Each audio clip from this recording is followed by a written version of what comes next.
ये पैसा है तो सब कुछ है। अदानी अंबानी ने मीडिया खरीद लिया। आप बता दीजिए इनका क्या है। आज आप बताइए, एक बात कहना चाहता हूं, क्या अदालतें नहीं देख रही हैं? गरीब के 5,000 कर्ज नहीं माफ करते हो और इनके 5 लाख करोड़ माफ करते हो। आपको जनता ने पार्लियामेंट में भेजा है, समझिए क्या क्या करने को भेजा है। कभी आपने बोला है क्या? आपने बोला हम गरीबी हटा देंगे, महंगाई हटा देंगे, बेरोजगारी हटा देंगे, 15 लाख खाते में ला देंगे। ये बोल करके आप सदन में गए हैं और सदन में जाकर आप देश बेच रहे हैं। क्या जनता ने देश बेचने की इजाजत दी है?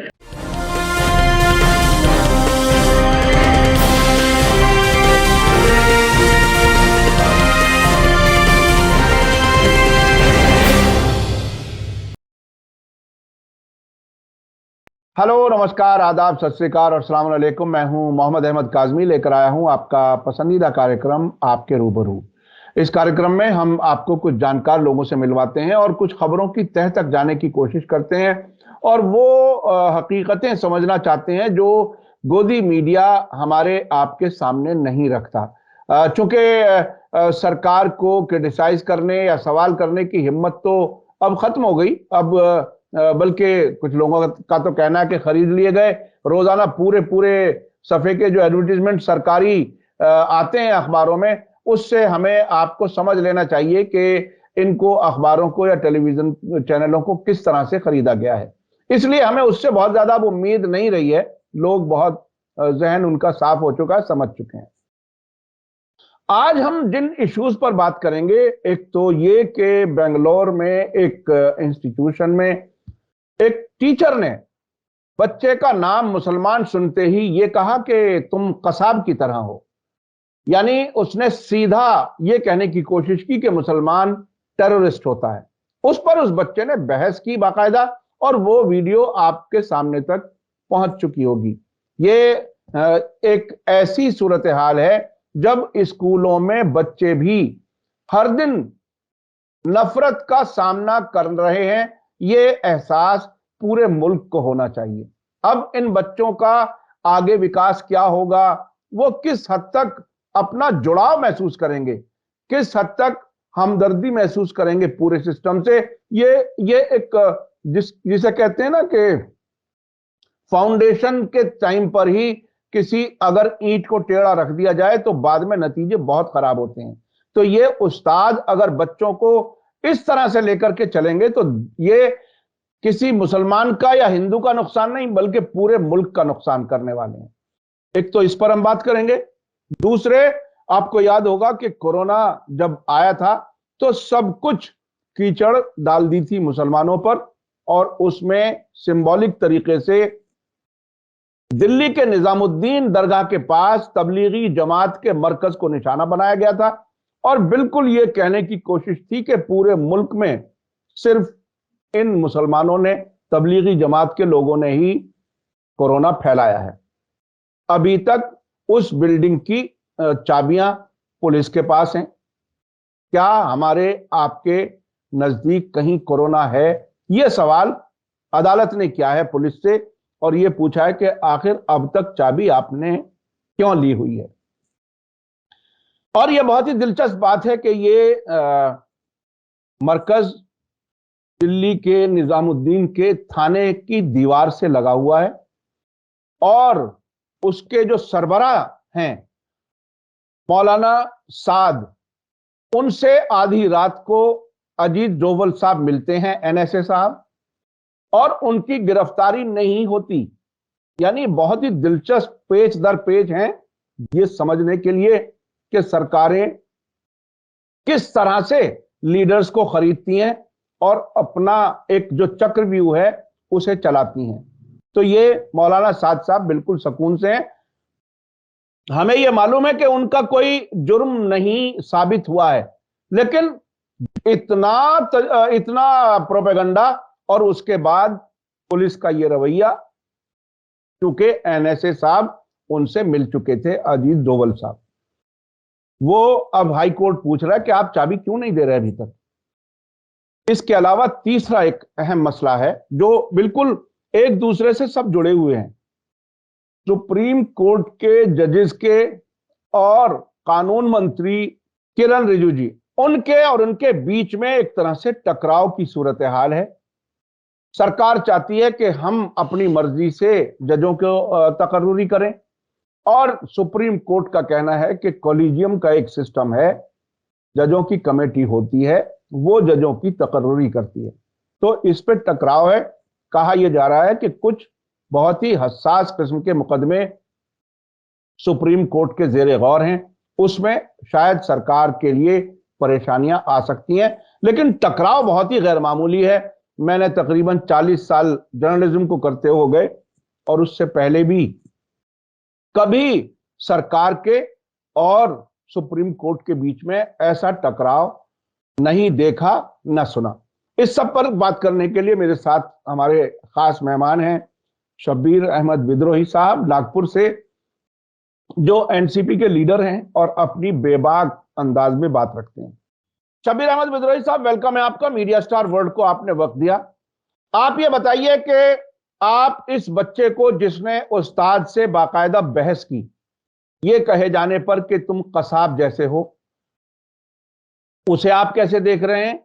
क्या आप कहीं ना कहीं इसको, वो जो हिजाब के मामले में एक लड़की ने एक अल्लाह अकबर कहा था और वो बहुत ही वायरल हो गई थी वीडियो, इस बच्चे में और उस लड़की में जो हिजाब के मामले में खुल करके मजबूती से खड़ी होकर बात करी थी, उसे आप कैसे देख रहे हैं? और ये जो इशारे हैं वो समाज में क्या तब्दीली बता रहे हैं? पहले मैं आपके दर्शकों का अभिवादन करूं, आदाब अर्ज करूं, और फिर मैं आपके बात पर आता हूं। देखिए, घड़ा भर जाता है तो छलकता है, फूल खिल जाए तो खुशबू महकती है। सवाल उसका नहीं है, सवाल ये नहीं है कि उसने क्या कहा, सवाल ये है कि मानसिकता ने क्या कहला दिया।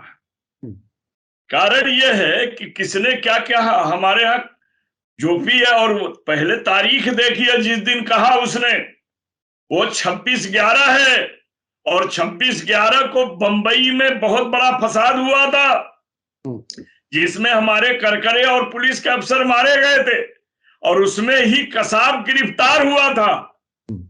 समझ लीजिएगा। अब ये सारे मामले वहां हैं, और लड़के ने जिस तरह से बात कही, बात वहां पर नहीं है। बात यह है कि ये मेरा मानना है कि वो पहला वाकया नहीं होगा, वो उस लेक्चरर का जो है मानसिकता होगी किसी न किसी को छेड़ने की, नहीं तो उतना जल्दी वीडियो बनाने की बात कैसे आती। जब वो, क्योंकि उसने जो कसाब कहा, ये बात भी वीडियो में आना, इसका मतलब कि उससे पहले ही वीडियो स्टार्ट कर दी गई थी, नहीं तो उसके बाद केवल बहस आती, सारी वाली बात आती, ये बात आती। इसका मतलब कि लड़के वहां बैठते थे जो, उनमें से किसी ने ये देखा था कि इसकी मानसिकता है, और आज 26/11 ये कुछ ना कुछ बोलेगा, तो इसलिए उसने 26/11 को जैसे कसाब कहा, लड़का जो है उस पर बात आई। देखिए, मैं एक बात कहना चाहूंगा काजमी साहब, उर्दू में भी हमें पढ़ाया गया बचपन में कि है माँ बाप का पहले रुतबा बड़ा, जो बाद उसके हक है तो उस्ताद का। वो तुमको सिखाता है इल्मो शऊर, ख्याल कीजिएगा। इसी बात को संस्कृत ने कहा, गुरु ब्रह्मा गुरु विष्णु। समझ लीजिएगा, गुरु को ब्रह्मा कहा, विष्णु कहा, देवता बनाया है। तो जब ये सारी चीजें बताया, तो इससे साबित क्या हो गई कि समाज ने जिसे माँ बाप के बाद का दर्जा दिया, संस्कृत ने जिसे देवताओं का दर्जा दिया, अगर उनकी मानसिकता ऐसी बन चुकी है, तो बाकी की मानसिकता क्या होगी? आज आप ये सोच सकते हैं कि मानसिकता क्या होगी। कबीरदास ने लिखा कि गुरु कुम्हार, और शिष्य क्या है? मिट्टी है, बर्तन है, चाक है, चाक पर वो गढ़ रहा है कुम्हार। तो आप बताइए कि तुम आतंकवादी के उपमा देकर बच्चे के मन में क्या भरना चाहते हो? केवल उसी बच्चे के मन में नहीं, उस क्लास में हाजिर बच्चों के बीच तुम नफरत पैदा करना चाहते हो हिंदू मुस्लिम का। समझिए, पेड़ तो बीज से बनता है। बच्चे कॉलेज से साहित्य और संस्कृत सभ्यताएं लेकर बाहर आते हैं। मां के पेट से केवल बच्चे का जन्म होता है। समाज के पेट से मानव बनता है और महानता कॉलेज के पेट से पैदा होती है। और कॉलेज के पेट से पैदा करने वाले यही मास्टर गुरु होते हैं। अगर आज इनकी मानसिकता यह है तो तुम कॉलेज से नफरत को पैदा कर रहे हो, महानता को, प्रेम को इनको पैदा नहीं कर रहे हो। और बच्चे ने बहस करके यह साबित कर दिया कि हमारा जमीर मुर्दा नहीं है, क्योंकि वो कह रहा है कि तुम मेरे बच्चे जैसे हो। मैंने ये मजाक में कहा तो उसने क्या कहा कि मजाक में कह देंगे और सारी कह देंगे तो खत्म हो जाएगा क्या? चलिए मैं आपके बच्चे जैसा हूं तो आप अपने बच्चे को भी कसाब कह सकते हो क्या? समझ लीजिएगा। तब वो बात बचाने के लिए माफी मांगने की बात की है, लेकिन वहां के जो व्यवस्थापक थे उन्होंने इसको निलंबित किया। समझिए, यानी ये बात साबित हो गई है। और ये खेल में भी राजनीति दिखाई देती है। ये बात कर्नाटक से ही क्यों हो रही है? क्योंकि कर्नाटक में भाजपा की हुकूमत है। हिजाब का मसला भी कर्नाटक से क्यों शुरू हुआ? इसलिए कि वहां भाजपा की सरकार है। और यह साबित करने की बात है कि अभी अभी चुनाव है और चुनाव के दौरान हिंदू मुस्लिम की नफरत के कारण ही भाजपा को फायदा होता है। तो इसका मतलब कि वहां जो भी काम चल रहा है वो भाजपा को लाभ देने के इशारे से चल रहा है। तो मेरा ये राजनीति की दृष्टि से है। मैं ये जानना नहीं चाहता कि गुरु ने किस प्रक्षेप में कहा, किस नजरिए से कहा। वो भले चिल्लाता रहे कि हमने आपसे मजाक किया। ये बता दीजिए, गुरु और छात्र के बीच इस तरह के मजाक नहीं होते हैं। गुरु और छात्र के बीच अगर मजाक भी होते हैं तो इस तरह के होते हैं जहां से साहित्य पैदा हो। क्यों बेटा, तुम बड़े पिछड़े दिखाई देते हो, थोड़ा जल्दी चलो। हमने तुमको कुछ और समझा था मगर तुम कुछ और निकले। यहां से बात करने की बात आती है कि हम आपको जहीन समझे थे, आप कमजोर निकले। हम बच्चों के साथ भी हंसी मजाक करेंगे तो उसी दृष्टि से करेंगे जहां से शिक्षा का उत्थान हो, जहां से सभ्यता पैदा हो। क्योंकि कॉलेज नदी का वो उद्गम स्थान है जहां से हर प्रकार की लहरों को पैदा किया जा सकता है। और उसी चीज को इसने पैदा करने का काम किया। बच्चे को मैं बहुत बहुत धन्यवाद दूंगा इस बात के लिए कि आज उसने केवल अपने साथ घटी घटना नहीं, बल्कि लेक्चरर जो होते हैं, अध्यापक जो होते हैं, प्राध्यापक जो होते हैं, प्रोफेसर जो होते हैं, इस तरह के अगर प्रोफेसर हैं तो उनकी मानसिकता को उजागर करने का काम किया है। और ये चीज देश को भी सोचना पड़ेगा कि भारत को अखंड भारत अगर रखना है, भारत के संविधान को अगर जीवित रखना है तो ऐसे लोगों के साथ सख्ती से निपटना पड़ेगा। ताकि केवल एक व्यक्ति ने नहीं कहा, उस व्यक्ति ने कहा है जिसके कलम से सभ्यता को पैदा होनी चाहिए, नफरत मिटनी चाहिए। ऐसे व्यक्ति ने इस बात को कहा है जिसको इस तरह से आप कह सकते हैं कि जिनको हमने रक्षा में दिया उसी ने उसका भक्षण करने का काम किया। यह बात आकर के खड़ी होती है, रक्षक ही भक्षक बना है। जी, ये बहुत ही अफसोसनाक सूरत हाल है कि बच्चे का जहन बहुत ही साफ सुथरा, कोमल, नरम और सीखने के काजमी साहब अभी अभी कर्नाटक के शिक्षा मंत्री ने अलग ढंग से बयान दिया। आपको पता है उसने क्या बयान दिया? क्या कहा उसने? उसने ये बोला ऐसा नहीं है वैसा नहीं, यानी लिपि पोती करने की बात कहा। समझ रहे कि नहीं? ये क्या है? या तो तुम सख्ती से निपटने की बात करो, नहीं से गोलमोल क्यों करते हो? है? या तो बुराई को मिटा दो, या तो बढ़ा दो, या तो उसके समर्थन में खड़े हो जाओ। हाँ, लेकिन ये काम बहरहाल वो भाजपा ही का ही काम उस टीचर ने भी किया, नफरत बढ़ाने की बात की। अच्छा, ये एक ओवरऑल मुसलमानों के खिलाफ जो नफरत बढ़ाने का इंतजाम किया गया था कोरोना में, उसके लिए बहाना लिया गया था तबलीगी जमात के मरकज का दिल्ली में, निजामुद्दीन में। वो चाबी अभी तक उनके पास है। बहुत ही महदूद लोगों को इजाजत रहती है और बड़ी पाबंदियों के बीच में कैसे कैसे बहरहाल वो अब तक उस बिल्डिंग को पूरी तरह से इस्तेमाल नहीं कर पा रहे। अब अदालत ने, दिल्ली हाई कोर्ट ने कहा है कि पुलिस चाबी क्यों नहीं देती। तो इसमें इसमें अब तक इसको खींचते चलना, इस तक क्या मानी है, क्यों आखिर? देखिए, पहली बात आपको बता दें, केवल ये मकान की चाबी आप समझ रहे हैं, आपके जान की चाबियां भी उन्हीं के पास पड़ी हुई हैं। वो हर तरह से आपको अपने चाबी के अंदर रखना चाहते हैं, केवल मकान का नहीं, बहाना चाहिए। और उस वक्त बहाने पर मैं कोरोना बोल रहा हूं कि कविता मैंने लिखी थी, और वो कम से कम 6-7 करोड़ लोगों ने देखा है। हम आपको यूट्यूब पर उसको कहिएगा तो भेज देंगे, अब यूट्यूब पर मौजूद भी है। रवीश कुमार के इसमें अगर आप जाएंगे तो वो मौजूद भी है। आप थोड़ी सी 2-4 लाइनें सुना दीजिए, उसकी 2-4 लाइनें सुना दीजिए। तो हमने उसमें लिखा था कि हेलो, मैं कोरोना बोल रहा हूं, मैं अभिनेत्री के साथ कहां कहां गया, कुछ नहीं हुआ। मैं फला जगह गया, कुछ नहीं हुआ। लेकिन जिस दिन मैं यानी जमाते इस्लामी के मरकज के करीब से गुजरा, जमात के मरकज के, हाँ, मरकज से, तबलीगी जमात के, तबलीगी जमात के मरकज से गुजरा, तो मुझे क्या कह दिया गया, उस दिन से मैं मुसलमान हो गया, कीटाणु नहीं रह गया। ये उसको मैंने अच्छे ढंग से कहा था।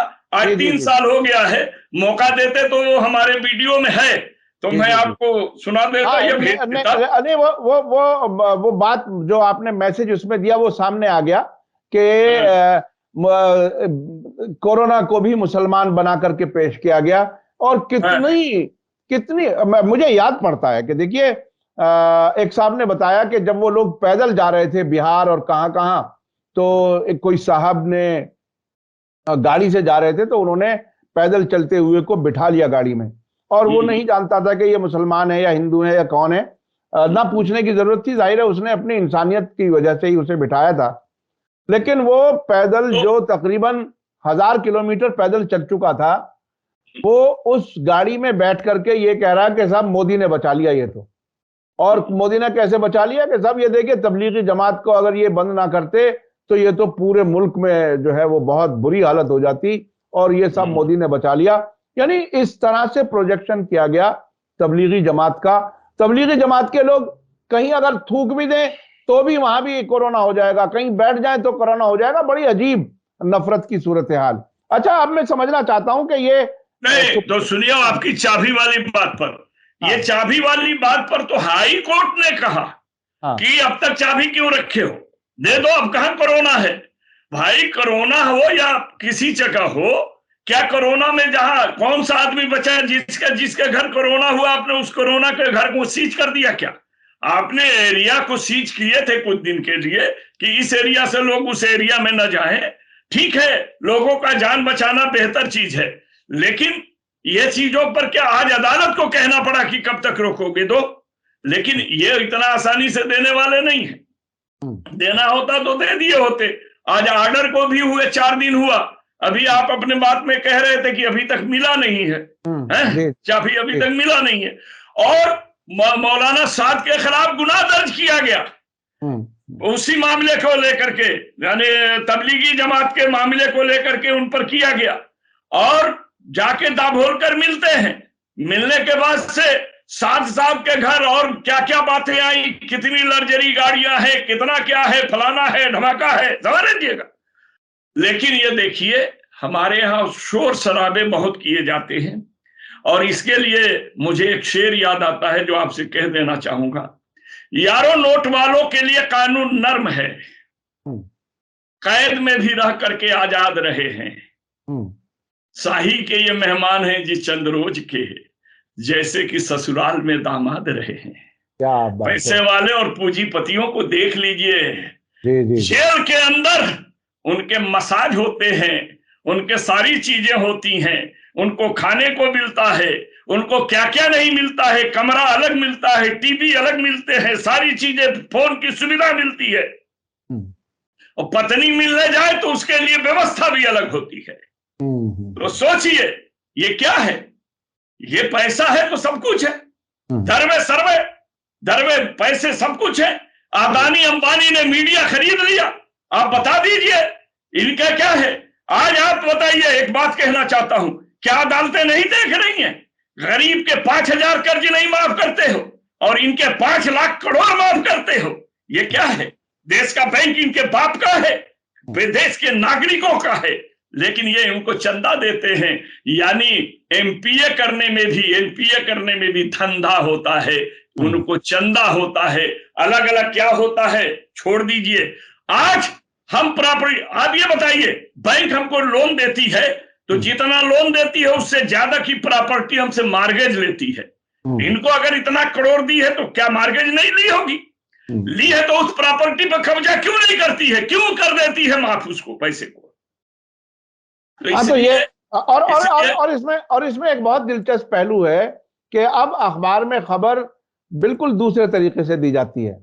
अब ये कहा जाता है कि इतने लाख करोड़ माफ कर दिए, उसके बाद बैंक को ये राहत मिली कि एनपीए की मिकदार कम हो गई। ये देखिए बड़े दिलचस्प अंदाज में इस तरह से पेश किया जाता है जैसे कोई नेक काम हुआ हो। खैर, अब मैं चलता हूं, ये सुप्रीम कोर्ट और वजीर कानून के बीच में जो टकराव की हालत बनी हुई है उसके बारे में आपका क्या कहना है? क्योंकि जजों की तकर्रुरी के बारे में बात हो रही है, उसमें आप क्या कहना चाहते हैं? देखिए, एक चीज मैं आपसे कहना चाहूंगा बड़ा खास तौर से, कि अदालत, न्यायपालिका और कार्यपालिका, विधान पालिका, ये तीनों थे, फिर बाद में मीडिया जोड़ के 4 स्तंभ बन गए। कोलोजियम के सिस्टम में 2014 में मोदी जी ने, आपको पता है, नेशनल जजेज अपॉइंटमेंट कमेटी बनाए थे, समझ लीजिएगा, जिसको सुप्रीम कोर्ट ने रोक दिया। वो ये चाहते हैं कि जो कुछ करना हो हम करें। आपको जनता ने पार्लियामेंट में भेजा है, समझिए क्या क्या करने को भेजा है। कभी आपने बोला है क्या?